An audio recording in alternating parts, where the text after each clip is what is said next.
رمضان کی ایک رات تھی۔ مکہ غیر معمولی طور پر خاموش تھا۔ ہوا بھی جیسے آہستہ چل رہی ہو، جیسے شہر کسی بڑے فیصلے کا انتظار کر رہا ہو۔ پہاڑوں پر ہزاروں آگے روشن تھیں اور ان روشنیوں کے پیچھے 10,000 جانثار کھڑے تھے۔ طاقت مکمل تھی، بدلہ لینا مشکل نہ تھا۔ اگر اس دن انتقام لے لیا جاتا تو شاید کوئی روک نہ پاتا، تاریخ ایک اور خونی باب لکھ دیتی۔ مگر پھر ایک جھکا ہوا سر، ایک خاموش لشکر، اور وہ الفاظ جنہوں نے دنیا بدل دی۔ جاؤ، تم سب آزاد ہو۔ اس دن تلوار نہیں، رحمت غالب آ گئی تھی۔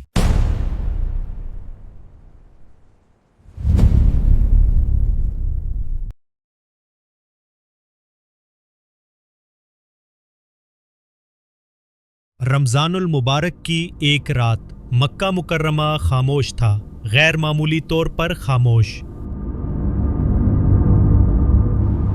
ہوا بھی جیسے آہستہ چل رہی تھی، جیسے وادیاں کسی آنے والے فیصلے کی منتظر ہوں۔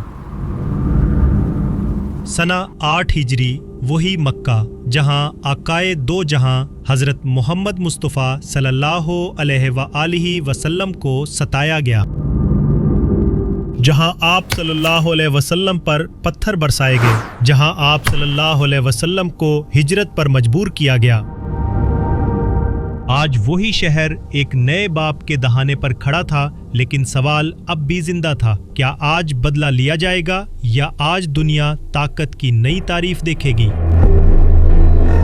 معاہدہ اور اس کا ٹوٹ جانا، صلح حدیبیہ، ایک ایسا معاہدہ جس نے وقتی امن دیا، لیکن امن زیادہ دیر قائم نہ رہ سکا۔ قریش نے اپنے حلیفوں کی مدد کی، بنو خزاع پر حملہ ہوا اور یوں معاہدہ ٹوٹ گیا۔ یہ صرف سیاسی خلاف ورزی نہیں تھی، یہ اعتماد کا ٹوٹنا تھا۔ جب یہ خبر مدینہ منورہ پہنچی، فضا سنجیدہ ہو گئی۔ صحابہ کرام رضی اللہ عنہم جانتے تھے کہ اب معاملہ معمولی نہیں رہا، مگر آقائے دو جہاں صلی اللہ علیہ وآلہ وسلم نے جلد بازی نہ فرمائی۔ فیصلہ ہوا، مگر خاموشی سے۔ 10,000 صحابہ کرام رضی اللہ عنہم، ایک ایسا لشکر جو تاریخ نے پہلے نہ دیکھا تھا، لیکن حیرت یہ تھی، نہ کوئی شور، نہ کوئی انتقام کے نعرے، صرف نظم، صرف اطاعت، صرف یقین۔ یہ لشکر غصے سے نہیں نکلا تھا، یہ لشکر عدل کے لیے نکلا تھا۔ رات کا وقت تھا جب لشکر مکہ کے قریب پہنچا تو ہزاروں آگی روشن کی گئیں۔ پہاڑوں سے دیکھنے والوں کو یوں لگا جیسے زمین پر ستارے اتر آئے ہوں۔ اہل مکہ کے دل دھڑکنے لگے۔ وہ جانتے تھے آج اگر بدلہ لیا گیا تو کوئی روک نہیں سکے گا، لیکن وہ یہ نہیں جانتے تھے کہ آج رحمت غالب آنے والی ہے۔ ابو سفیان بن حرب حالات دیکھنے نکلے۔ جب انہوں نے لشکر کی وسعت دیکھی تو سمجھ گئے کہ طاقت کا توازن بدل چکا ہے۔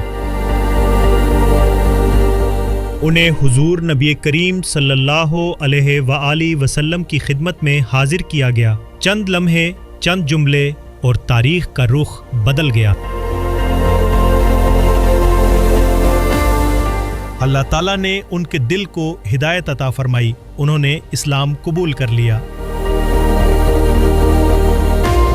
وہ لمحہ آیا، آقائے دو جہاں حضرت محمد مصطفیٰ صلی اللہ علیہ وآلہ وسلم مکہ مکرمہ میں داخل ہوئے، لیکن کیسا داخلہ تھا؟ سر اقدس جھکا ہوا، آنکھوں میں غرور نہیں، دل میں شکر۔ یہ فاتح کا انداز نہیں تھا، یہ اللہ کے محبوب بندے کا انداز تھا۔ یہ منظر دیکھ کر دشمن بھی حیران تھے۔ ایک مقام پر حضرت خالد بن ولید رضی اللہ عنہ کو مزاحمت کا سامنا ہوا۔ مختصر مقابلہ ہوا، چند جانیں گئیں، مگر خون ریزی کو پھیلنے نہ دیا گیا۔ امن غالب آ گیا۔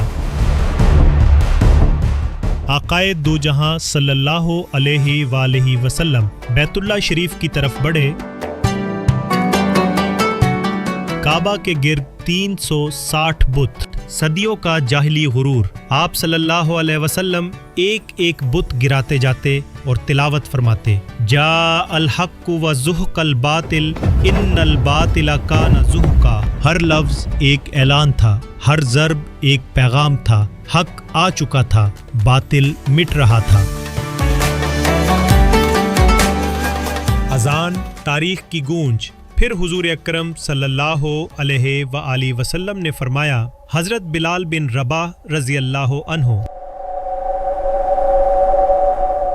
وہی حضرت بلال رضی اللہ عنہ جنہیں کبھی اسی شہر میں اذیت دی گئی تھی، آج وہ کعبہ کی چھت پر کھڑے تھے۔ اللہ اکبر! جب ان کی آواز بلند ہوئی، اللہ اکبر اللہ اکبر، تو مکہ کی فضا بدل گئی۔ یہ صرف اذان نہیں تھی، یہ صبر کی فتح تھی۔ اہل مکہ جمع تھے، دلوں میں خوف، آنکھوں میں انتظار۔ حضور نبی کریم صلی اللہ علیہ وآلہ وسلم نے فرمایا، تم کیا سمجھتے ہو میں تمہارے ساتھ کیا کرنے والا ہوں؟ وہ جانتے تھے کہ آج اگر سزا سنائی گئی تو کوئی اعتراض نہیں کر سکے گا۔ انہوں نے عرض کیا، آپ کریم ہیں، شریف بھائی کے بیٹے ہیں، اور پھر وہ الفاظ ادا ہوئے جو قیامت تک گونجتے رہیں گے، جاؤ تم سب آزاد ہو، نہ انتقام، نہ بدلہ، نہ عام سزا۔ یہ طاقت کی معافی تھی، یہ عظمت کی بلندی تھی۔ دلوں کی فتح، فتح مکہ صرف ایک شہر کی فتح نہیں تھی، یہ دلوں کی فتح تھی، یہ کردار کی فتح تھی، یہ اس ہستی کی شان کا اظہار تھا جنہیں اللہ تعالیٰ نے رحمتاً للعالمین بنا کر بھیجا، اور اسی لیے فتح مکہ اسلام کی سب سے عظیم فتوحات میں شمار ہوتی ہے۔